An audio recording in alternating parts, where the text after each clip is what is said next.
If you guys haven't seen my other videos on this mod, please feel free to press one of these buttons and they will lead you to my earlier mod spotlights.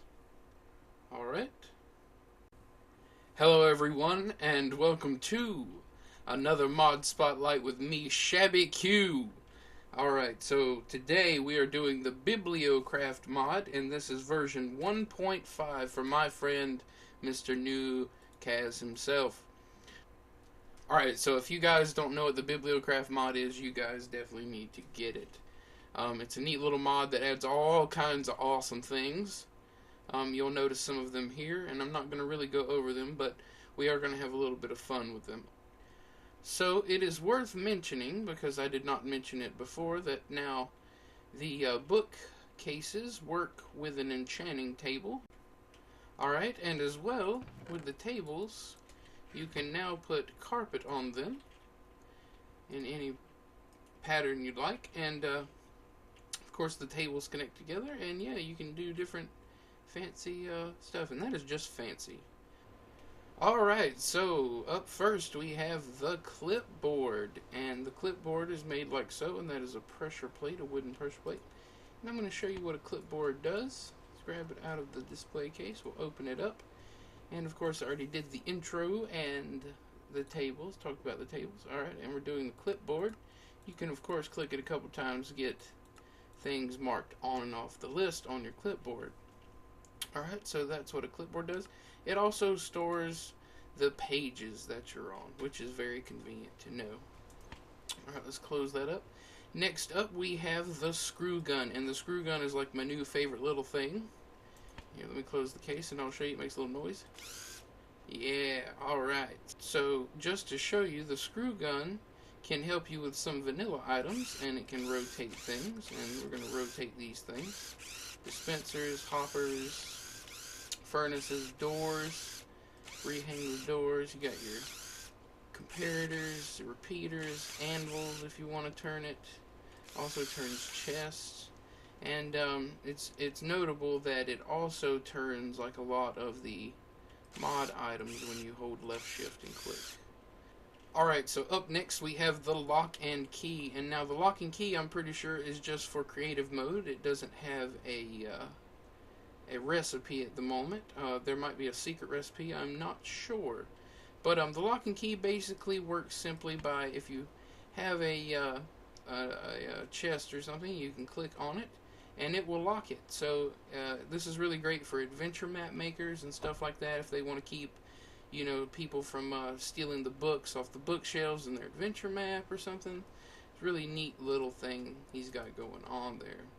So up next is the cookie jar, and the cookie jar is made simply like so. And the cookie jar is really awesome. As you can see right now, there is one cookie in here, but I'm going to go ahead and throw a bunch of cookies in here, and you should see the cookie jar filled up, which is awesome. And on another side note, it also emits a redstone signal, so you can really tell when somebody's sneaking their hand into the cookie jar. Alright, so up next we have map frames, which are really, really cool. So, I know Vanilla's adding this, but don't take it away because these are way cooler. Alright, so they come in the 4 different colors, of course. It gives you that option, depending on the slab you use. But basically, you put it in there, it goes all the way to the borders and whatnot. And I wanted to show you a couple more things, like this baby right here. And that's where we are right there in that little facility right now. Next is the drafting compass, and let's get this baby out of here. So the drafting compass simply works like if you want to make a waypoint somewhere in the world, you can, I believe it is shift and right click, and you can change the color, of course, and also call it anything you want. We'll say waypoint 2. There we go, and you'll see this little pin will pop up, and it's really cool and really neat. And yeah, basically you can see where it is, and if you right click without shifting, it will tell you where you have clicked. So that's really good about the drafting compass. So up next we also have the waypoint compass. We're going to grab that. We're going to come over here, And where we made this waypoint at, we can go ahead and right click on it, and it will connect the compass to that spot. So it's over that way. Let's go ahead and make another one over here just to show that this does work. It's kind of hard to reach up here.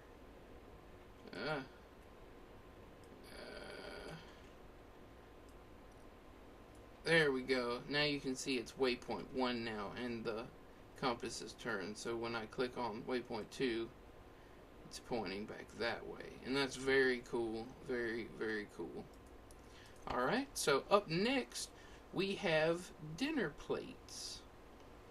Now, they just look totally fancy, but they also do some really neat stuff, and it's 3/4 slabs across the top. It basically stores food on the plate, kind of like the cookie jar does, but it actually is interactable to where you can eat off of it, and it will, I think it's got some kind of way it tells how much you need to eat, so it fills you up perfectly. So that's how that works. And it's worth mentioning that this stuff also works with hoppers and stuff too, so you can hopper food onto the plate if you wish. Alright, so up next we have disc racks, and disc racks are really awesome. Now, like I said about the screw gun, you can rotate everything, and disc racks happen to be one of those things. So we're going to rotate that stuff around. And of course, disc rack works much like a bookcase, and you can just store your records. It also goes on the ceiling and the floor, of course. Alright, that is the disc rack. Alright, it seems we have done most of the things on our list. Let's go up to the next part. Now, I'm going to come right over here. I don't want to give away too much. If you look right here, we have seats. And you can sit on them, and they're very nice. Very nice. Comes in the 4 different colors, of course. You make it with the different colored slab in the middle, and that's how you make it. Very simple recipe, kind of like the table, but upside down. Yeah, and a seat is really awesome, and I'm going to show you why. A seat will come with one of 5 different backs, and this is one of them. This is like the small back, I guess you would say. Now, show you something interesting. If you right-click, it will remove the back. Now, if you will notice, I have an oak seat back in my hand, one of the small ones. And if you look at this seat right here, you'll see that it has spruce legs, but when I apply the oak seat back, it turns oak, so it gives it this nice little different trim color around the seat itself, and I really enjoy that. So let's go over here and check out the other ones. This one is a kind of a similar recipe, and you'll see these recipes are kind of similar. This one kind of looks just like that one, but just with sticks, and then that one is more fancy with more sticks. So this one looks good too. I like that one. This one is basically crafted by using one of these seat backs with another slab, and then to make one of these, which is the really awesome chair, you will need 2 slabs with one of those 3rd seat backs. Alright, so some things worth mentioning about seats is that you can also apply any color you would like to them.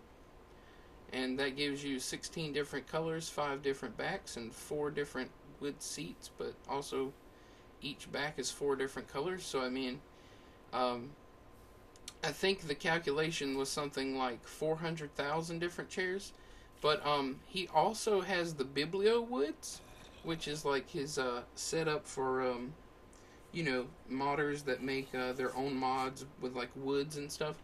He adds those woods in texturally to all of his stuff, so that is really awesome that you can have millions and millions and millions of different kinds of chairs. Now, the one thing I haven't shown you yet, which is really probably gonna mess with a lot of you, is that you can left shift and click on a seat, and you'll see it says first seat selected, and then you can click on another one, and it will connect the 2 together. Now, before we get too deep into this, you need to know that you can connect multiple ones together, have park benches. So not only can you make like an awesome looking bench, and of course, you know, you can change the seat types that you like. We're going to do this. Let's go ahead and see something like that. Different styles of chairs. Grab them back. Something like this. It looks really amazing. I have to say, this looks really amazing. Like I said, you can use 16 different colors, but the way you connect them all together, it's millions and millions and millions of different chairs and benches and stuff. One more thing worth noting is that a chair also emits a redstone signal. Alright everyone, I would like to thank you all so much for watching. Please like, subscribe, comment, do all the things, press all the buttons, and I will see you guys next time. Alright.